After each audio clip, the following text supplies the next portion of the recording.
constitucionales. Entre tanto, ha tenido lugar hoy una audiencia del juicio a el señor Ollanta-Humala, expresidente de la República, y su cónyuge, la señora Nadine Heredia, que fuera primera dama. Hemos invitado al abogado Julio César Espinosa. Tengo entendido que usted es abogado de Nadine Heredia. Así es. No de Ollanta-Humala, que es defendido por el profesor Pedraza, colega suyo.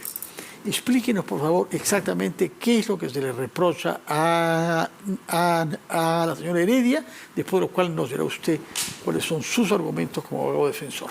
Sí, este es el proceso que se sigue por los aportes a la campaña del Partido Nacionalista, tanto el año 2006 como el año 2011. Que son fuentes diferentes. 6, así es. Más bien Venezuela. Venezuela, sí. Y 2011 Brasil. Ya. Y particularmente en lo que corresponde al capítulo de Brasil 2011, se atribuía, según la hipótesis fiscal, haber recibido fondos de Brasil, de la empresa Odebrecht. Y lo que ha sido relevante el día de hoy en la audiencia celebrada es que finalmente el tribunal que lleva adelante el juicio, luego de debatir ampliamente lo resuelto en el Tribunal Federal Supremo de Brasil, ha llegado a la conclusión y ha establecido que deben de prescindirse, excluirse la declaración personal testimonial de los principales funcionarios de la empresa Odebrecht, debido a que el Tribunal Supremo ha establecido que dichos brasileños no pueden declarar sobre la base de haber concluido en sede brasileña que la información que ha generado todos los casos que generaron el famoso caso Lava-Jato, tanto en Brasil y su equivalente, en este caso, el caso del Partido Aportes, el Partido Nacionalista, de fuentes presuntamente ilícitas provenientes de Odebrecht, tienen la misma base probatoria y específicamente lo que se denomina el área de operaciones estructuradas, que se asienta sobre la base de datos que se conoce como IMAWEB, ¿no? Esa base de datos, que es el gran servidor donde está toda la información de las denominadas operaciones estructuradas, se ha declarado en Brasil que han sido establecidas o incorporadas con una serie de procedimientos ilegales. ¿Cuáles son? Porque parece grave que en Brasil mismo se desautorice judicialmente una fuente, como usted dice, de una gran cantidad de datos. Sí, los servidores que fueron, digamos, la base de datos de todo el sistema de contabilidad paralelo de la empresa Odebrecht, han sido incorporados, entregados a la Fiscalía de Brasil por la empresa Odebrecht, luego de haber llevado procedimientos que, según el Tribunal Federal Brasil, no en esta sentencia de agosto para el caso del señor Ollanta-Humala, del presidente, sino ya sentencias, por lo menos 3 sentencias que han marcado una tendencia, una afirmada tendencia jurisprudencial, han establecido que esa evidencia, esa información fue objeto de intrusión, de manipulación, de adulteración por parte de la empresa. No hay certeza de que la información de esos servidores haya sido abierta y entregada de manera auténtica y por lo tanto no pueden servir de prueba válida ni en Brasil y por lo tanto tampoco en Perú. Ahora, yo entiendo que si se teme que hay una documentación, sea digital o sea escrita, adulterada, uno tenga que abordarla con mucha reserva, pero para eso hay jueces que podrán preguntar a las personas que son los actores de esos documentos si corresponden o no y podrán verificar. Sí, porque por supuesto. Fuente, por oscura que sea, es una fuente. Peor es no contar con ella en absoluto, ¿no? Lo que pasa es que este proceso, como todos los procesos que se siguen en el Perú por el caso de Lava-Jato, tienen una particularidad que no ha ocurrido en el Perú hace bastante tiempo, ¿no?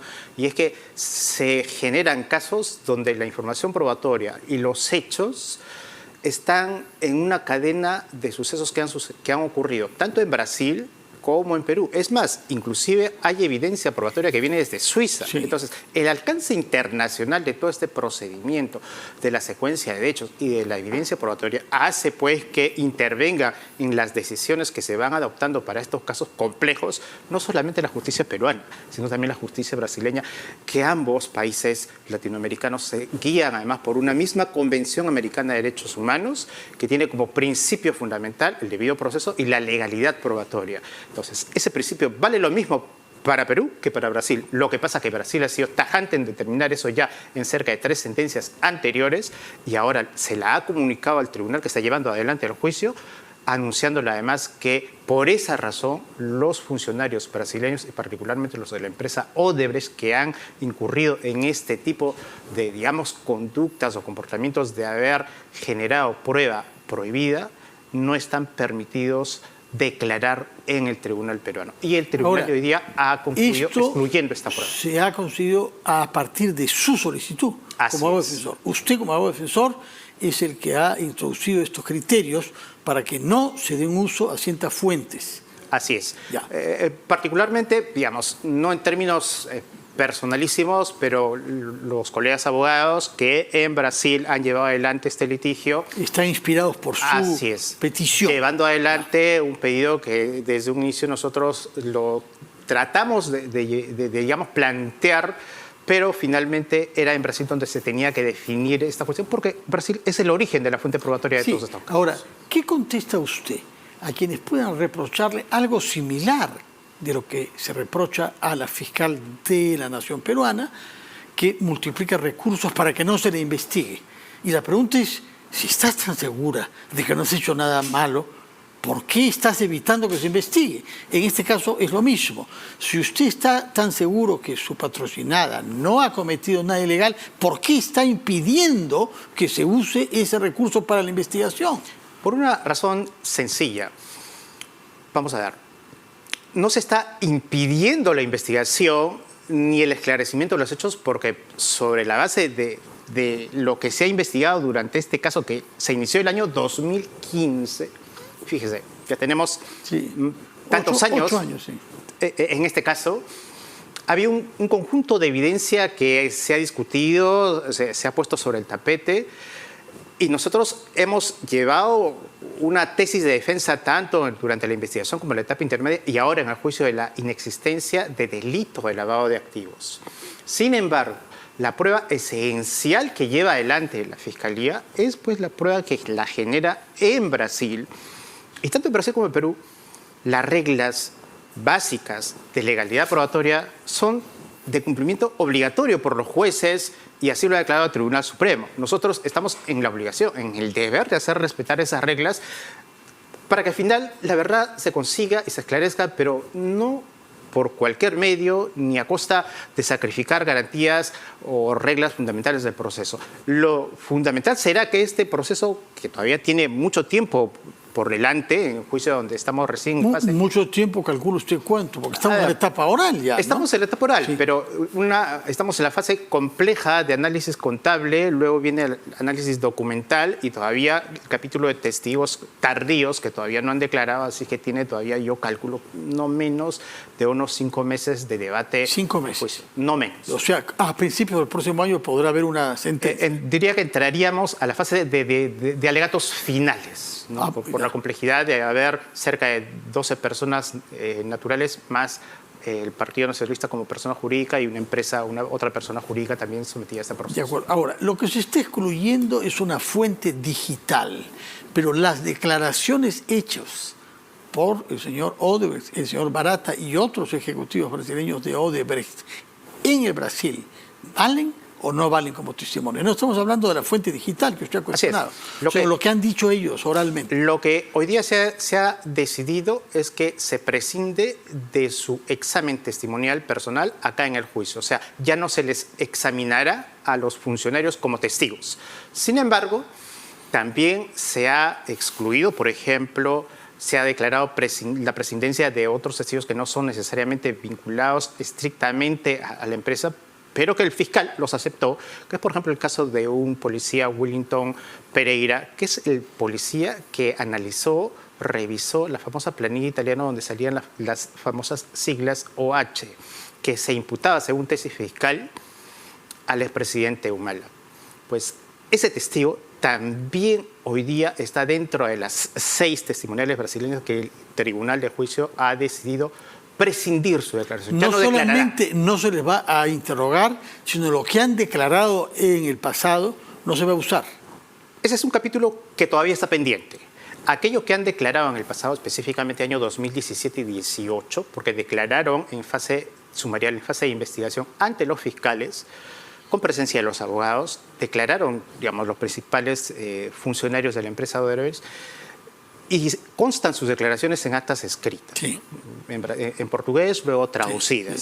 Sí. Esas declaraciones ingresarán luego a la lectura en la fase correspondiente, que es prácticamente la etapa final del juicio. Sí. Sin embargo, ahí discutiremos pues, si son o no de validez.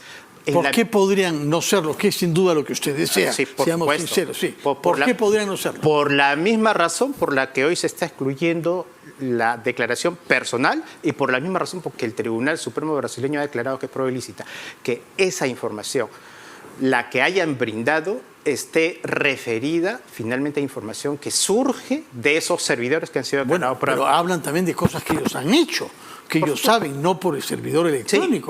es posible, es posible. Pero en tanto los aspectos de su declaración tengan que ver con los famosos Con la servidores fuente. y la fuente digital, esos aspectos, esos capítulos de su declaración, evidentemente también tendrán que ser excluidos y eso se discutirá y se decidirá no ahora ni mañana, muy probablemente dentro de unos 3 meses cuando lleguemos a ese capítulo de juicio. Ahora, vamos al tema de fondo, que es el concepto de lavado de activos. Así es. Suponemos que usted está centrando su estrategia defensiva en él. Así es. ¿Bajo qué condiciones podría ser lavado de activos? Es que no existen tales condiciones. Pero- En abstracto, me refiero al caso, ¿no? Pero en abstracto, el lavado de activos equivale o implica la realización, la disposición, la transferencia, conversión de activos que tienen un origen ilícito y en la medida que esos activos hayan servido para seguir disponiendo de esos, digamos, bienes, de ese dinero de origen mal habido, para seguir generando riqueza, para seguir insertando ese dinero al tráfico económico nacional, internacional, y la empresa siga disponiendo de ese dinero y haciéndolo crecer. Por eso se lava aquello que está sucio para seguir usando.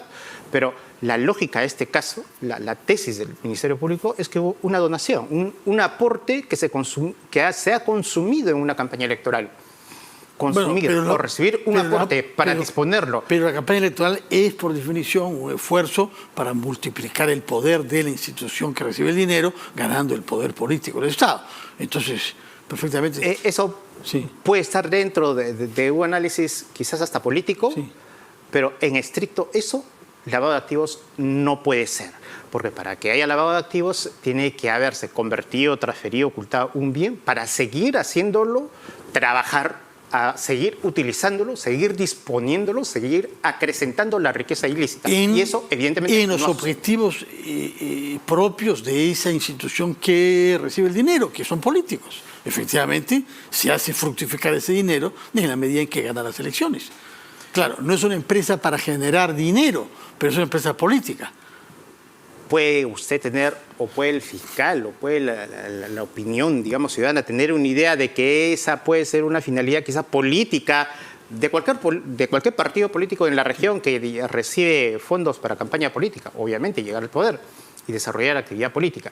Pero en sentido estricto, la legislación y el delito de lavado de activos sanciona conductas que tienen por finalidad transformar activos que van a hacer y seguir generando la actividad de quien los generó ilícitamente, o sea, de la empresa Odebrecht. Bueno, pero... Y en este caso, lo que nosotros estamos explicando es que los aportes así generados, así, digamos, recibidos, siguiendo la hipótesis, pero para nosotros no deja de ser una hipótesis del Ministerio Público, vienen a ser aportes que se han consumido en diversos servicios, actividades de campaña, siguiendo siempre la hipótesis de la Fiscalía, estamos aceptando que esos hechos se hayan producido, y por lo tanto, si un aporte se recibió para esos fines, no cumple el ciclo que naturalmente corresponde a un activo. Que según usted interpreta corresponde al concepto. Ahora bien, si se cae la acusación por lavado de activos en la campaña del año 6 y del 11 del Partido Nacionalista, se caerían por jurisprudencia todas las acusaciones similares de otros partidos, para comenzar por Keiko Fujimori. Nosotros centramos nuestra estrategia y nuestra tesis de defensa en lo que es estrictamente, digamos, implicante a este caso.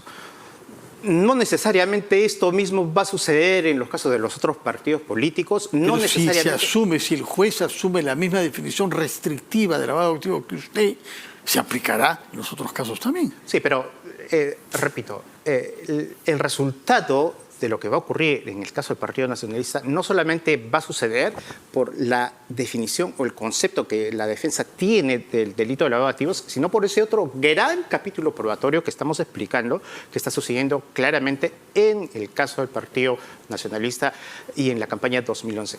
Lo que está sucediendo y lo que ha sido declarado en Brasil respecto de este caso peruano no ha sucedido en ningún otro caso de los que también se conocen en nuestro país, están siendo objeto de proceso de los otros partidos. ¿Qué cosa es lo que no ha sucedido acá, que sí eventualmente en otros casos? ¿Qué tiene de tan específico? Bueno, el caso que de el Tribunal de la Corte Suprema, el equivalente de la Corte Suprema brasileño, ha declarado que la información documental que proviene de esos servidores que se ha utilizado en la acusación fiscal de Perú no puede ser son utilizada. fuente de prueba ilícita. Eso no ha sucedido con ningún otro caso en el Perú. ¿Pero podría suceder todavía? Bueno, no sabemos si ocurrirá, si sucederá, si las fuentes son las mismas, si la información probatoria es la misma. Finalmente, nuestra defensa siempre ha sido, digamos, una defensa estrictamente pegada a lo que es la campaña y la hipótesis fiscal que el Ministerio Público y el fiscal Juárez nos la ha planteado, que tiene algunos matices respecto de otras campañas políticas que, digamos, nosotros ya no podemos, trabajar u opinar, ¿no? Solo una diferencia, ¿no? El Partido Nacionalista tiene esta fuente brasileña como parte del supuesto origen ilícito, mientras que en otros partidos se atribuye fuentes inclusive nacionales. Sí, no, pero hay algunos otros casos en que sí hay fuentes brasileñas directamente, ¿no? El caso de Susana Villarán, me parece, entre otros. Por ejemplo. Bueno, ahora, estamos hablando solamente de lavado de activos, eventualmente, según la hipótesis de la Fiscalía, durante la campaña. Así. No estamos hablando, en el caso del año 11, de nada que tenga que ver con su ejercicio del poder, porque también hay una investigación por eso. En absoluto, porque precisamente es la campaña antes, o mejor dicho, para que el expresidente Humala llegara y ganara las elecciones. Por lo tanto, no hay una imputación por actos de ejercicio funcional de gobierno, sino actos de aporte. En este caso. Pero sí hay el otro caso que tiene que ver con eventuales beneficios que Odebrecht habría recibido. Hay otras carpetas fiscales, ¿sí? Pero este caso particularmente, el de aportes, solamente agota el término de su imputación, digamos, para ser exactos, mayo del año 2011, cuando culmina la segunda vuelta electoral. ¿Y no se vincula esa acusación con otras acusaciones? No hay ninguna vinculación. La Fiscalía no hace la conexión. Es otro caso separado, con otros fiscales, con otra investigación, y está en otra fase. En otras fiscalías, en otras carpetas. Todavía no está en juicio oral. No, en absoluto. Están todavía en fase de investigación. De acuerdo.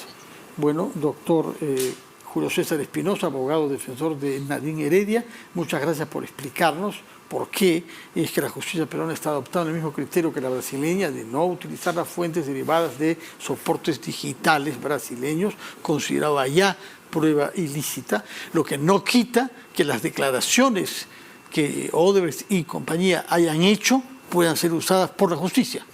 Se discutirá en el momento. Se discutirá cuando llegue. Así es. Muy bien, muchísimas gracias por su presencia acá. Muy buenas noches.